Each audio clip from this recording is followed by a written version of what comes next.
How are you? So much. Hey, I'm great. Thank you so much for taking time out of your busy schedule to sit down and answer the fans' questions. It's really been a long time coming.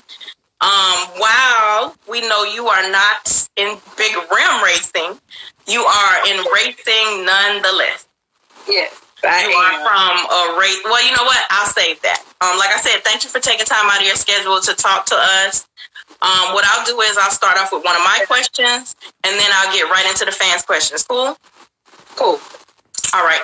So tell us how you got started with racing and in the car culture and all of those things. My dad, I was raised in it. So, like, when I was like 5 years old, my dad started with the race cars, and now it's being handed down to my brother. So, my uncles, all of them had race cars. My dad is the baby out of 8 children, so his big brothers had race cars. So, It's a family tradition. Okay. So, why not the girls? The girls don't race the cars? Well, my sister, she wants the S10 truck, Lynn Shay. Mm-hmm. So they are the only ones with all the guys and stuff with the cars. So yeah, she's learning a lot. She's always, bless you. She's always wanted to drive. I never wanted to drive. I just like talking shit and regulating the team. That's my job. Talk it and they walk it. Okay. So this is a good question. Tell us about Louisiana Outlaws. Louisiana Outlaw Grudge Group. It was a group created by Darius Crockett and Trey Henry. It's a group where, different people, we're into grudge racing. So we talk shit. I kick up a lot of shit. It's one big happy family. It's almost 5,000 members strong. And we just basically have a good time. We raise topics. We clown each other all the time, but it's just a big family environment. I'm sorry, this phone rings all the time. Oh, you're good. I lost the sound. So tell us, you can't hear me? I lost the sound. Okay. Let's see. I'll take you out and bring you back in. Okay.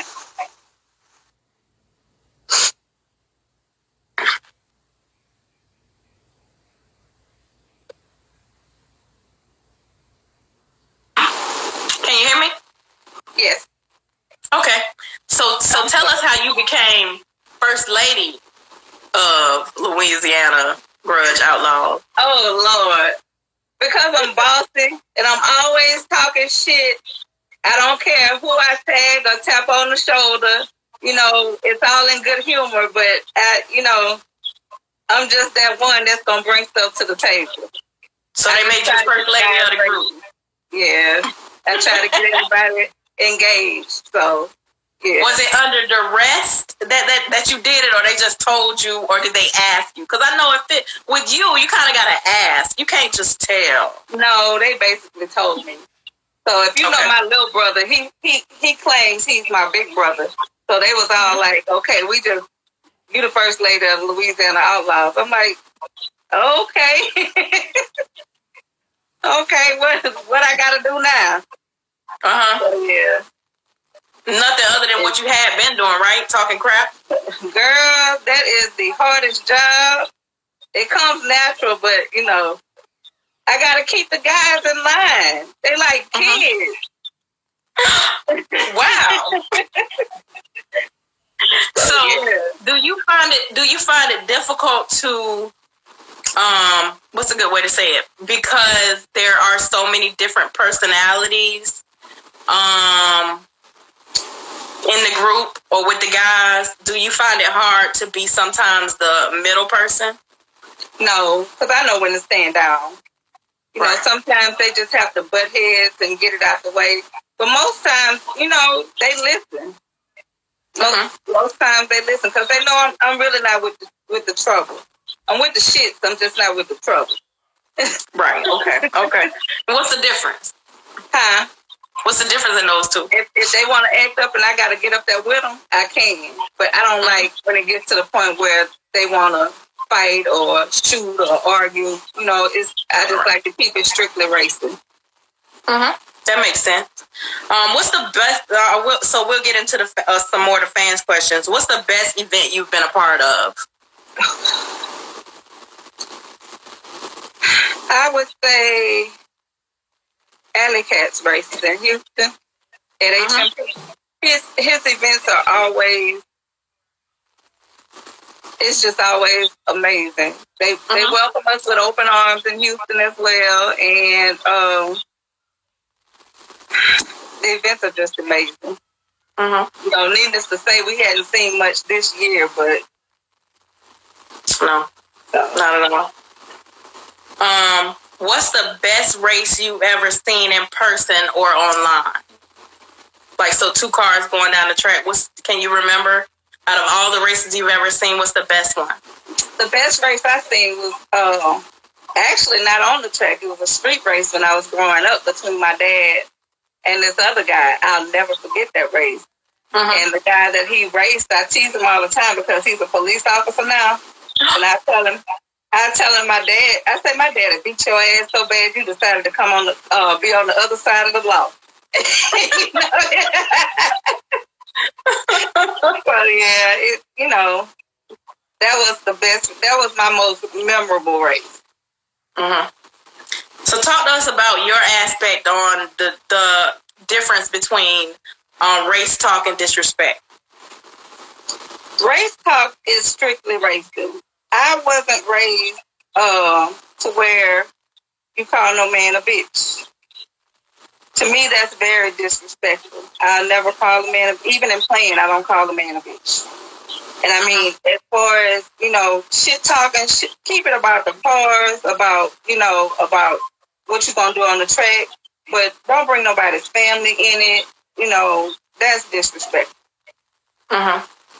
What do you think brought that on? Do you think it was the newer generation of racers, or what do you think made it to the point where disrespect runs so rampant in the car, in racing? Yeah, I think it's definitely the newer generation because I'm old school. Even though I clown and I'm real old school with it, But that's not not something that these old school cats do. They don't. Right. They might clown and act a fool or whatever, but they're not gonna call a man out his name like that. So, do you remember your first time going to a big rim racing event? Yep. Okay. So, give us your take on the difference between the type of events that you normally go to, which are the grudge racing events, and a big rim event. The difference to me is like, it's the cultures are different. The crowd is different. You don't draw the same crowd with drag racing as you do with big rim racing. It's more people getting into the drag culture with the that's on radios and regular rims with the bead locks, whatever. But it's like the Clash of the Titans. It's totally different. My first big rim event was actually Sunfest. 2 years ago? Yep. And what did you think? It took some getting used to, but I don't bash it. I just know it's not for me. Oh. Well, I'm a big rim racing girl, so I know. The reason I say that is because those cars, like, okay, for instance, those who may not be familiar with you, talk to us about your dad's car. The car that I seen that I was like, it just looks fun. I mean, a lot of them aren't pretty, but they go down the track. I mean, in grudge racing, we talk noise, we clown with that, but we gonna go down the track. We gonna race. With big rim racing, y'all can talk each other under the sun and not put the car on the track at all. I was like, it's just different. We talk shit, but we go, okay, motherfucker, meet me at the line. That's where it's gonna end up at the end of the day. So it's, that's where I feel the difference to you. Mm-hmm. What makes it different for me is I love a beautiful car. Mm-hmm. So I grew up in Florida where dunks were life. Right. Beautiful, big rims, but those cars just look funny. What's that big thing on the hood? The hood scoop. That's what that's called. It look like a nose. You ever used to watch Sesame Street when you was a little kid? The Snuffleupagus? Yeah. Snuffleupagus? That's what that looked like to me. All of them don't do that though. All of them don't have that. Some of them have like the glass box. That's just a different kind of food. So, what's the purpose of having that? What's the purpose? Yes. I mean, I don't think you want your motor exposed going down the track unless you got a blower car. Oh, so it's kind of like when those guys have it sticking out the hood in big rim racing. Yeah. Okay. Because I was like, what?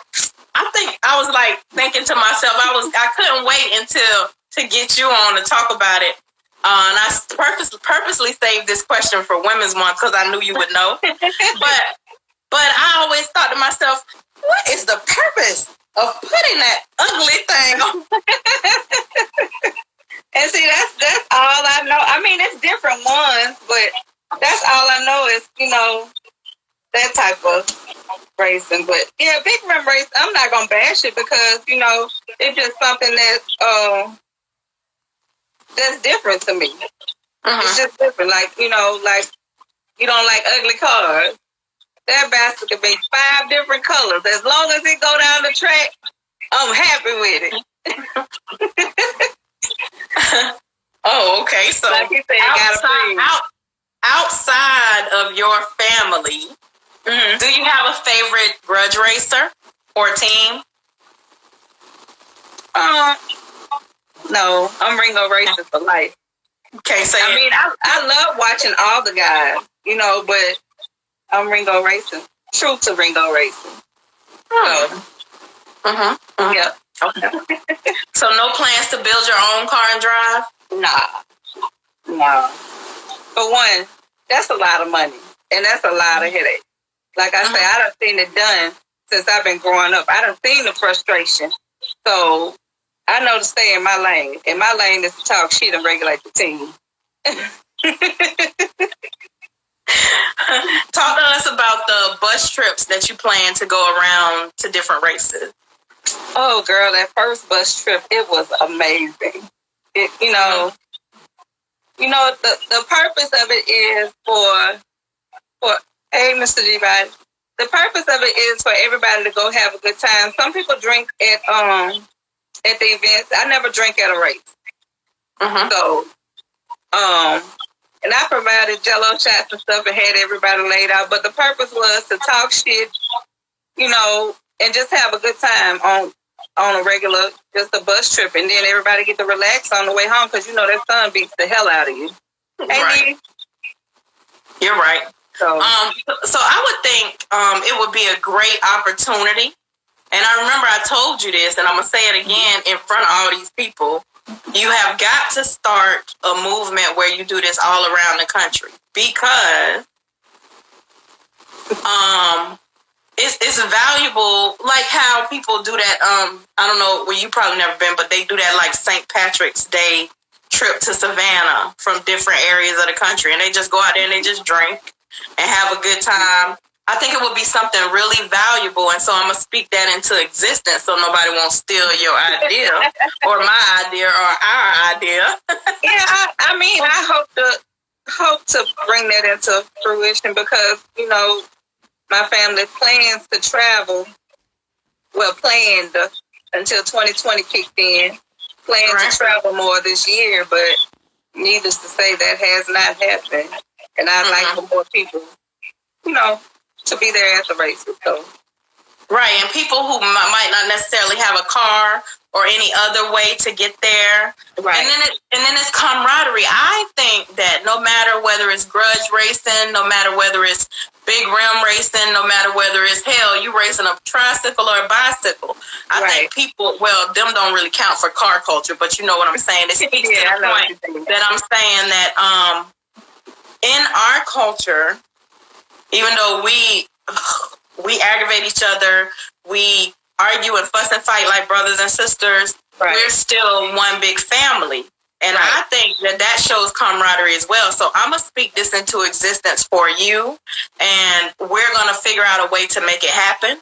So all around the country, different areas of the country, you need to have a company that has those bus trips. So if it's going to be a race in such and such, you sending them there. If it's going to be a race in such and such, you sending them there. And, you know, whatever I can do. Now, I'm going to tell you this now before you start. I ain't got no money. When I tell you, that was so hard to try to get people, because I mean, I didn't do it to make money off of it. I did it, you know, I based it off of the price that the company was charging, and I divided it up into how many seats, you know, the bus held. Girl, I lost so much money on that trip. You know, just trying to, hell, I'd have done a whole lot, I'd have came out a whole lot cheaper just hopping in my car going to the event myself, but I mean, hey, it was a very fun trip. It was a trip from Baton Rouge to Houston. Well, we'll figure it out. Maybe we have to start a little bit smaller than a bus. Maybe we got to start with a Sprinter, but we'll figure it out. I just wanted to say that. And I've been saving to say this. I've been saving to say this since I knew I was going to do Ladies Month. I really feel like as a culture, the car community, we got to support each other. We have got to, you know, it's like the song where Jay-Z said, what's better than one millionaire, too? So I feel like if we got any millionaires in our car culture, we're doing ourselves and our culture a disservice by not creating and pushing more millionaires. Right. So even if we got to just start with a Sprinter. Now, I don't know who's going to drive, but I'm going to provide entertainment like a motherfucker on that. So when you come first, you know, I'm not going to count them CDL drivers too, so. Right. And so we're not going to count them other CDL drivers. Huh? My sister's a CDL driver as well. So she can drive, but we're not going count them other trips because they don't really count. But from here going forward, when you plan those trips, we need to figure it out, and we need to make sure that you don't lose any money. You need to make a couple dollars. You need to have a lot of fun. And we're gonna. I can commit to trying to help you figure that out. And I know we got a lot of people who got a lot of, you know, experience in different things, and the hookup on getting us Sprinters, and the hookup on getting us everything we need to make that a success for you. Because I feel like I very rarely meet. Let me not say it that way. I meet people all the time, but I very rarely meet people that I feel like they're destined to do something. And so for me, I feel like you are destined to do something in the car culture. Now, in the meantime, until you get to do that, you got to continue to work your 9 to 5, just like me. But I feel like you're destined to do something in the car culture. Now, what it is, I don't know. But I feel like that's definitely something that is doable for us. And I can commit to helping you in any way that I can, other than financial, because I ain't got no money. Girl, you already know what I'm dealing with this daughter of mine, getting her ready to go off to college, and I got 2 grandbabies. And 2 boys. I ain't in that boat yet, but I digress. So how has what's been going on, the pandemic with the world, affect your family and the race team? We have been sitting idle, basically. So it's like, you know, we go to some testing tunes at our home track, and it's basically nothing we can do. And I mean, in Texas, they're racing. They are racing in Texas. So, you know, I try to go to Texas every other weekend. So it's, I mean. Why you go? Never mind. Go ahead. But yeah, I don't know. I mean, the economy is, a lot of people are furloughed right now. So the last thing on their mind is finishing their car. A lot of people are worried about how they're going to put food on the table. So I don't really push the issue because I know times can get hard. The weather is fickle. So 2020, all I said, 2020 is a motherfucker. when I saw that hurricane form in the Gulf, I was like, all right, 2020, you got that, dog. I mean, I can't do nothing but dap you down and sit in the corner.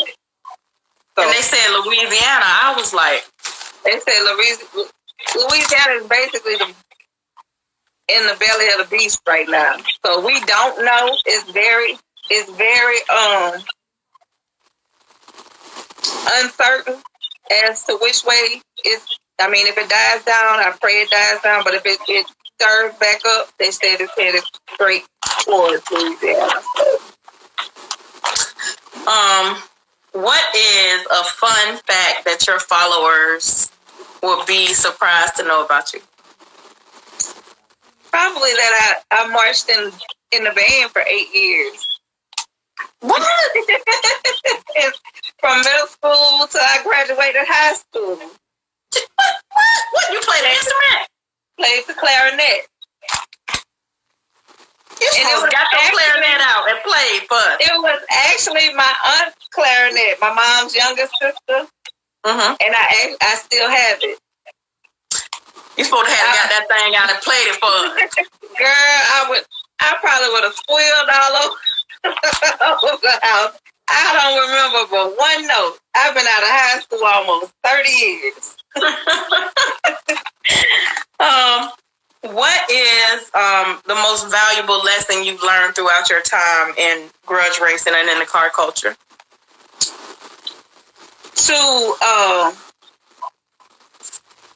To always try and muffle any type of controversy between the guys, because racing is my the track. You know, it takes me back to my childhood. So it's a place of peace for me. So I don't like the hostility, the animosity. So it's always to try and keep the peace between people, even if I don't know them. Right. Hey, FY. What advice would you give someone looking to get into grudge racing? You mean give advice to male, female, or? Of course, we're talking about females. If you want to get into grudge racing as a female, it has to be strictly about grudge racing. The boy out there looking to attract no men. Because, hey, it ain't gonna happen, honey. They money go on the car, or they money go on they woman at home. Trust me. When I am at the track, I'm one of the guys. That's how I grew up. I mean, when I step out the car at a track event, I automatically turn into a dude. So that's just it. I concur. You know why I concur? Because it's funny that people ask me all the time, you be around so many men. How are you single? I'm like, brother, I don't know. They see me like that. And I've had people tell me, look, I need you to I need to go with you to the track for you to hook me up. Bitch, I ain't hooked myself up. So how hook you up? The fuck? How that go? I'm out here hooking you up and I'm single. Nah, baby, it don't work like that. I don't go to the track to meet nobody. I go to the track to look at the cars. Everybody say you would think some of the men would have never seen a woman before at the track. But somebody asked, what's the most money you've lost on a race? Do you bet on the races? Oh no, not hardly. Most I lost was $10. Cause I mean my brother and my dad's car hadn't been on the track in a while. They've been down, so we had motor issues. So we almost back. Well, I need to take a page from your book, not betting. But you win a lot. But that one time, you know what I'm talking about. That one time, baby, it was finna go down. I can sit there and I can say, okay, left lane gonna take this one, right lane gonna take this, and I could call it out. But most of the time, I don't fit. Wow. Yeah, I'm just out there to talk shit. So you mentioned the car is almost back. Can you give us what almost is? Within the next couple of weeks. And tell us. Since this Corona stuff, I mean, parts have been delayed for the car, so that's been a lot of the hold up. What's the name? Can you tell the people who don't know what's the name of the car? Duck Plucker. The first time I heard that, I was like, why y'all call it that? I mean, it's sitting ducks on the track. We're going to pluck them.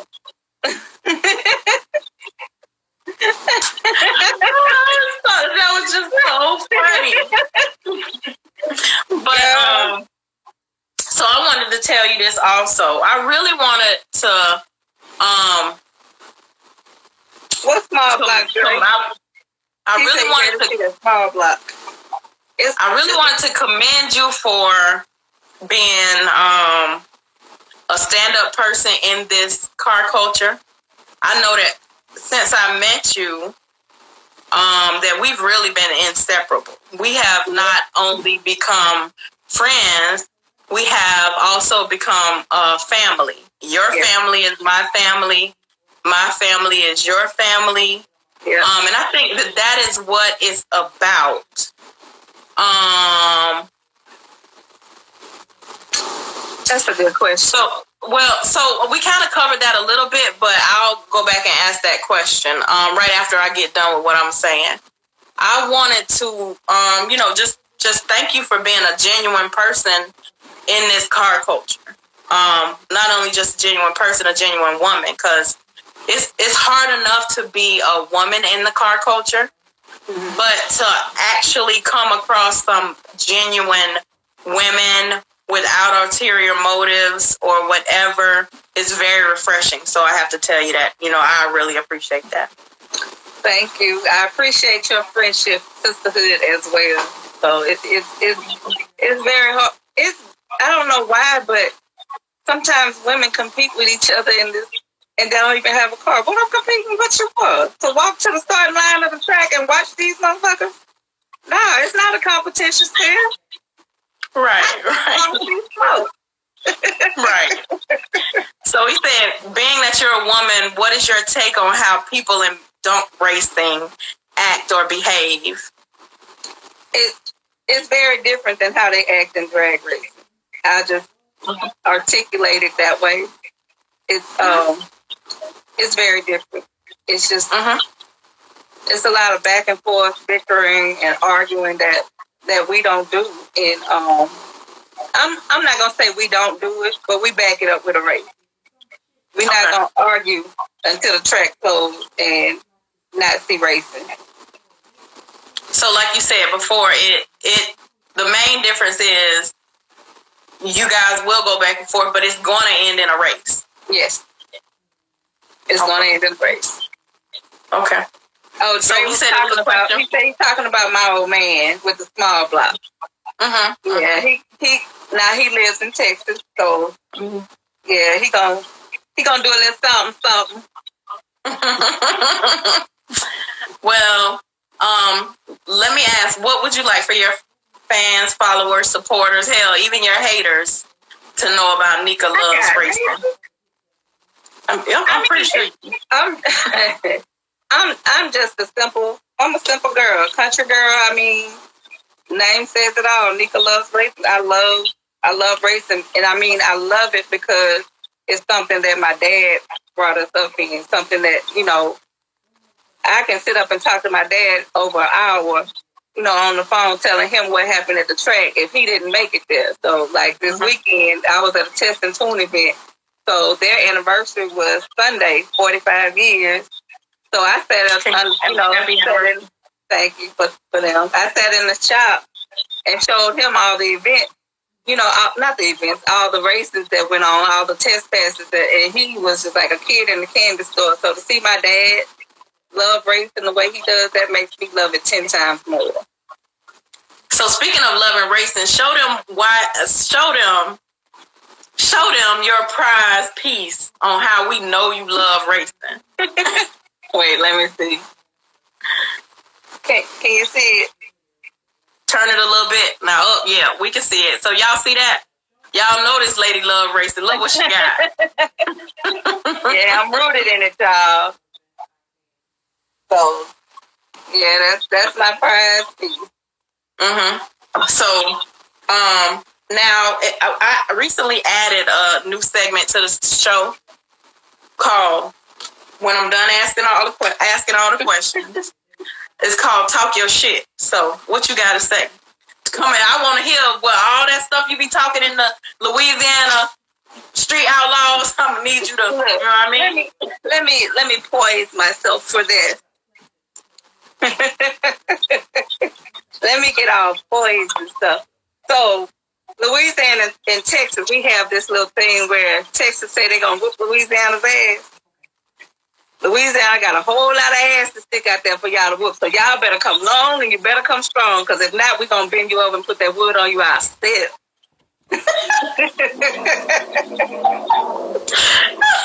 So for those of y'all that don't follow Nika on Facebook, she is the first lady of the Louisiana Grudge Outlaws Facebook group. Y'all make sure, if y'all are into grudge racing, if y'all love grudge racing, go request to be a member of the group. If y'all are, if racing is your life, you will love being a part of that group. I'm a part of the group. I'm not on Facebook a whole lot, but when I do get in there, they talking smack about racing, and baby, they have a lot of members. I think she said it's over 5,000 members, and she's the first lady of the race group. So, Nika, I really want to tell you, I really, really appreciate you taking time out of your schedule to sit down and talk to us. And I can't think of a better way to start off Ladies Month on Rydes and Vybes with KP than with you.